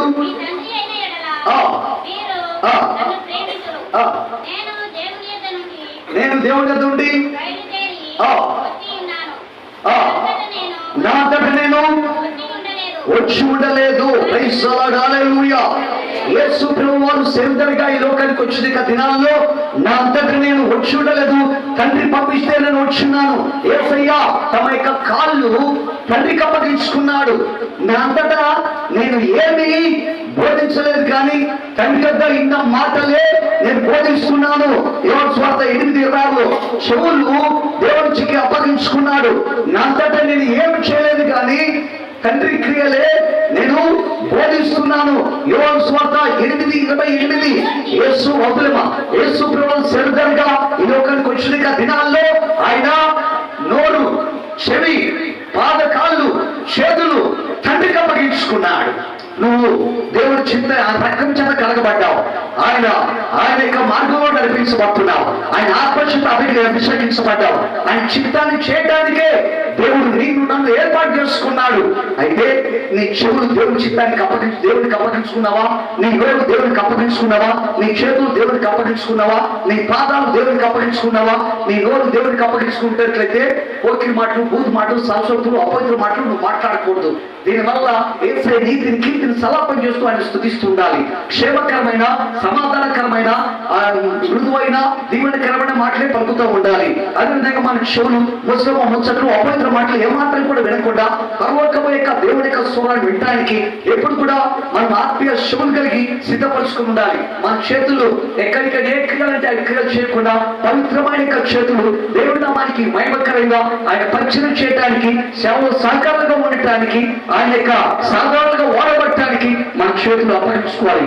మన పాదాలు మన ఇష్టాలన్నీ కూడా పక్కన పెట్టాలి. యేసు ప్రభువు వారే ఆయన పాదాలు చేతులు నోరు చెవి దేవునికి తండ్రికి అప్పగించుకున్నాడు. అందుకోసమే తండ్రి చిత్తాన్ని నెరవేర్చాడనే జీవితంలో ఆమేన్ హల్లెలూయా.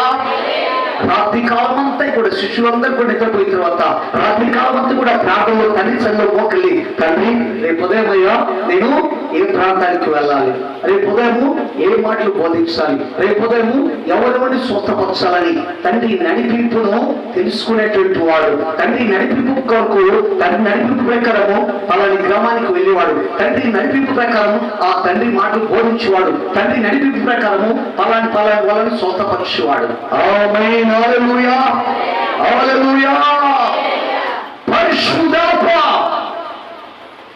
మన మీదకి వచ్చిన తర్వాత ఆయన చిత్తానికి అప్పగించుకున్న తర్వాత తండ్రి చిత్తంలో నడిపించబడుతుంది. మనల్ని మన ప్రాణాత్మ దేహమును తండ్రి అయిన దేవుని యొక్క సంపూర్ణ పరిశుద్ధత, కుమారుడైన యేసుక్రీస్తు పరిశుద్ధత, పరిశుద్ధాత్మ దేవుని యొక్క పరిశుద్ధత, మన ప్రాణాత్మ దేహమును తండ్రి కుమార పరిశుద్ధాత్మ త్రియేక దేవుని యొక్క సంపూర్ణతలోకి మారుస్తా ఉంటున్నారు.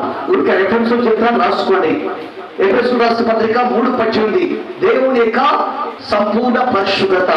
2 ఎఫెసీయులకు రాసిన పత్రిక 3:12 క్రీస్తు కలిగిన సంపూర్ణ పరిశుద్ధత. 3 ఎఫెసీయులకు రాసిన పత్రిక 3:13 పరిశుద్ధాత్మ దేవుని యొక్క సంపూర్ణత, తండ్రి కుమార పరిశుద్ధాత్మ త్రియేక దేవుని యొక్క సంపూర్ణతలోకి పరిశుద్ధాత్మను మారుస్తాడు. కాలం సంపూర్ణమైనప్పుడు సమావేశమైనప్పుడు నేను వెళ్ళి నా తండ్రి ఇంటి అనేక నివాస స్థలం కాదు చెప్తున్నాను, స్థలం సిద్ధపరిచి మనల్ని తీసుకొని పోవడానికి తిరిగి రానున్నాయని చెప్పేసి 12 రత్నాలతో 12 ముత్యాలతో బలమైన పట్టణం కట్టి బంగారు విధులతో ఆకలి దెబ్బక లేకుండా సూర్య బిందులు లేకుండా కోరపిల్ల దీపకాంతిలో ఇంకా ఈ కాలం కలిసి ఆయనతో జీవించడానికి ఆయనతో సంతోషించడానికి నిన్ను నన్ను మందని కూడా పరలోక రాజ్యాన్ని కట్టి పెళ్లి కుమారుగా రాబోతూ ఉంటున్నాడు. నువ్వు సిద్ధమా? సిద్ధమా? తండ్రి కుమార పరిశుద్ధాత్మ దేవుని యొక్క సంపూర్ణతలోకి నువ్వు పరిశుద్ధాత్మ దేవుడు రూపొందపరుస్తున్నాడు. ఆయన ఏ పనికలో ఉన్నారో అదే పనికలోకి రేపటి మార్పు చెంది మధ్యాకాశం మీదకి కొడిపోతాం మేఘమండలం మీద. దేవుని నామానికి స్తోత్రం. హల్లెలూయా హల్లెలూయా. యుగయుగాలు ఆయనతో కలిసి జీవించడానికి ఈ పరిశుద్ధాత్మ దేవుడు చేసే కార్యం అందరికి కూడా మోకరిస్తాం. ఒక చిన్న తీర్మానం చేసుకుందాం. రాత్రి కాల సమయంలో పరిశుద్ధాత్మ దేవుడు నీతో నాతో మనందరితో కూడా ప్రార్థనగా మాట్లాడి ఉన్నాడు. యెహోవా మహోన్నతుడు, భయంకరుడు, సర్వభూమికి మహారాజు ఉన్నాడు. పరిశుద్ధంలో భీకరుడు, భయంకరుడు, ఆయనకు సాటిన దేవుడు మరికల్లుడు, పరమందు భూమిని సర్వాధికారంగా దేవుడు పాదపు నాకు దాచుదుగా వాడు ఆకాశమందును భూమిను సముద్రమును తమకి ఇష్టమైనంత కూడా జరిగించువాడు. ఆయన అనుకుంటూ తయారు చేసి ఆయన జీవాత్మ పోసి పెట్టి ఈ లోకంలో కాల్సిన వారందరూ కూడా సంకొచ్చి ఆయన తీస్తుంటే ఆయన ప్రేమకు లోబడకుండా ఉన్నామా? ఇదేదో చెప్పుకున్నామా? ఆకాశం ఆలకించుము, భూమి అక్షరేమోని తన బాధలు తన దుఃఖాన్ని దేవుడు ఆకాశానికి భూమికి చెప్పుకుంటూ ఉంటున్నాడు.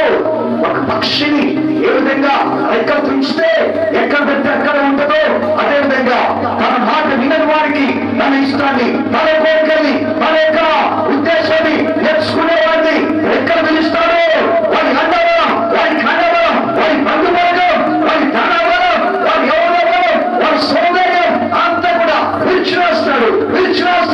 దేవుడి చిత్తం నెరవేర్చబడటానికి, దేవుడి ఇష్టం నెరవేర్చబడటానికి, దేవుడి కోరికలు నెరవేర్చబడటానికి, దేవుడి నిధులు ఉండటానికి, దేవుడి నిధుల కీర్తి గంట మర్మోపం తెలుసుకోవడానికి రెక్కలు పిలుస్తాడు. దేవుడు రెక్కలు తిరగడానికి ఉంటాయి. నువ్వు స్థిరకి అప్పగించబడక ఉంటాయి. ఈ హండబలం, నీ ఘనబలం, ఘనబలం పోక ఉంటాయి. క్షమించండి మన్నించండి రాయిరా. గడిచిన కాలం అంతా కూడా నువ్వు నన్ను కాపాడావు, పోషించావు, దీవించావు.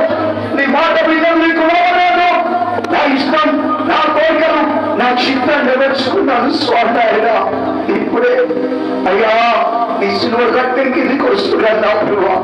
నీ మాట వింటాను, నీకు లోబడతాను, నీ చిత్తానికి అప్పగించుకుంటున్నాను. నీ ఇష్టం, నీ కోరికలు నెరవేర్చబడాలి స్వామి. నీ రక్తంతో నన్ను కడగండి, పవిత్రపరచండి స్వామి. మోషేను ఐగుప్తు నుండి వేర్చేయడానికి 40 సంవత్సరాలు పట్టింది. అయ్యా నేను ఐగుప్తు లోకంలో పాపంలో అయ్యా లోక ఆచారాల సాంప్రదాయాలు కూడుకుపోయాను స్వామి. ఇంకా ఇన్ని సంవత్సరాలుగా నేను ఏం కాకుండా వెలవాడి జీవితంతో జీవితం ప్రత్యేకించబడకుండా ఉన్నాను స్వామి. క్షమించండి, మన్నించండి. ఇప్పుడే లోకాశం నుండి, పాపేక్షకుల నుండి, శాపం నుండి ఒక ప్రత్యేకమైన జీవితాన్ని చూపిస్తానయ్యా.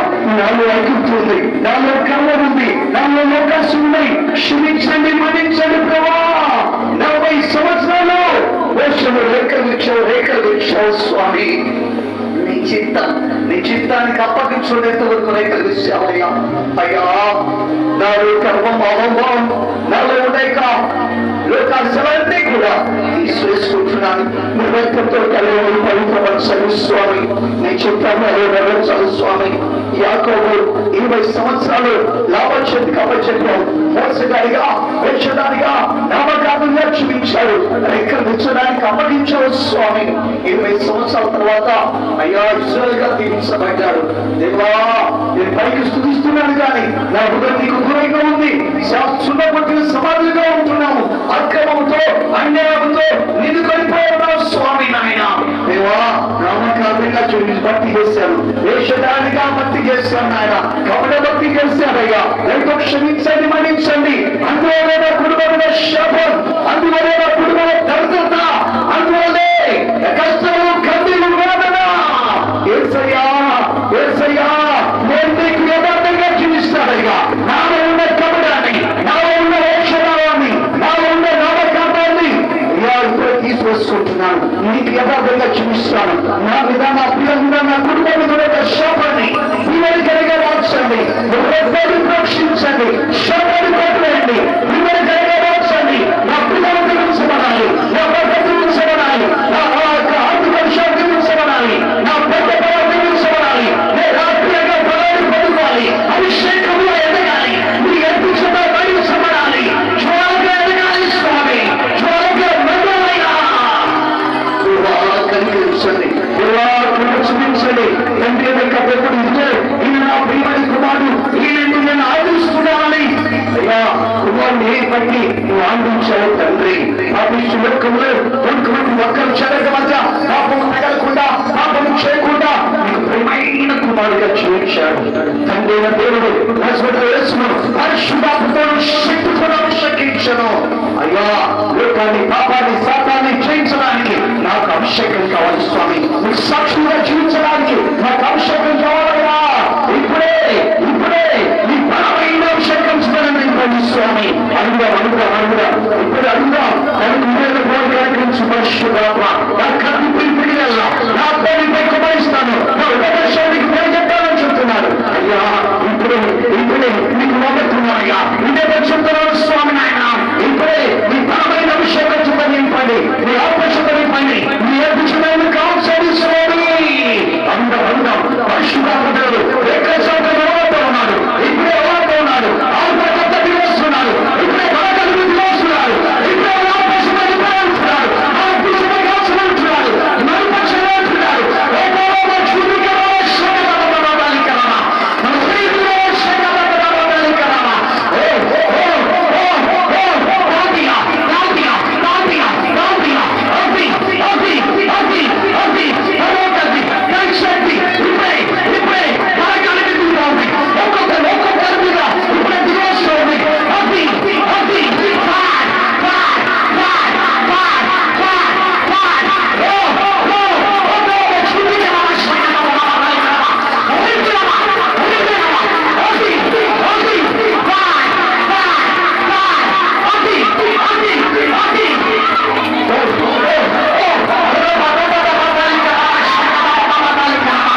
కుమారుడు యేసుక్రీస్తు పరిశుద్ధత, పరిశుద్ధత ప్రియక దేవుని యొక్క పరిశుద్ధత, పెళ్లి కుమారుడు రామచంద్ర పరిశుద్ధత దేవుడు వెనకబడే మార్పించండి. ఆయన లేఖనం తీసుకుంటూ ఉన్నాడు. పెళ్లి కుమారుడు కలిసిపోయినానికి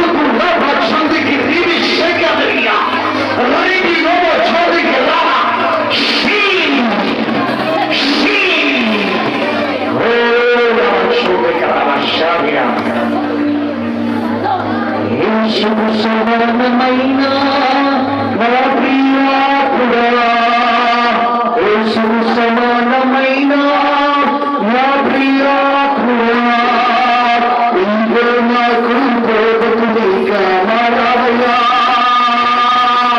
ఇంకో నాకు తోడుగా మారావయ్యా.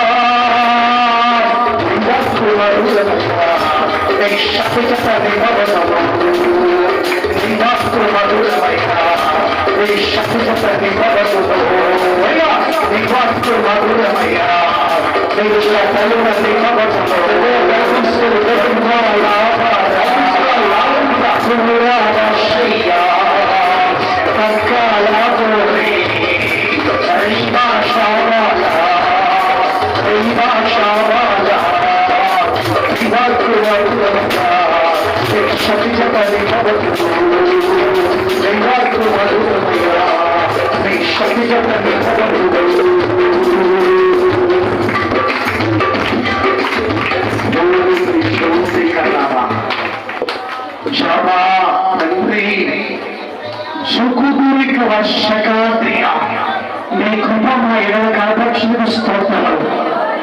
జబక ధరికన వచ్చి మా ప్రియమైన యేసు తెల్లగా చుండిగా వర్షకార్యే తెల్లని వస్త్రాలు ధరింపజేసుకున్న మధ్యకు దిగవచ్చుకుని ఉన్నాయ్యా.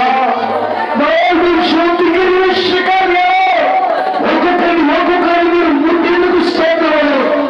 జబక ధరికన వర్షకార్య ఒక్కొక్కరిని స్తోత్రమవుతుంది. క్లాసిక స్తోత్రమవుతుంది.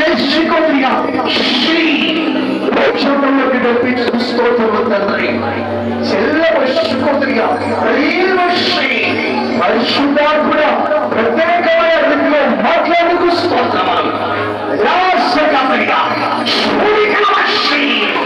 ప్రతి బిడ్డను కనికరించండి, కృప చూపించండి. నాయన మన రక్తాన్ని ప్రోక్షించండి, పాపశ్రమ దోషులు పంపివేయండి, శత్రుత్వాన్ని బలనుకుంటున్నాయ్యా. నీ బలమైన చూసి అయ్యా తట్టి లేవనకు స్తోత్రములు, బలపక్షులకు స్తోత్రములు, నూతనపక్షులకు స్తోత్రములు. తీర్మానం చేసిన ప్రతి బిడ్డను ఆ తీర్మానంలో స్థిరపరచండి, అభిషేకించండి. సంపూర్ణంగా మీకు సమర్పించుకోండి. ఈ అధికారం కింద ఈ పరిపాలనలో ఈ ప్రేమైన బిడ్డగా చూచు మీకు సమర్పించండి. స్తోత్రాలు. మన దేహానికి, కుటుంబానికి, ఆర్థిక విషయాలకు, సైన్యానికి, ప్రయోజనాలకు వ్యతిరేకంగా క్రియలుస్తున్నా దుష్ట మానసిక క్షేత్రపడి పిల్లగా యేసు నామములో గెలుస్తున్నాము. దేవా ప్రతి కొడుకు ఆత్మల స్థలము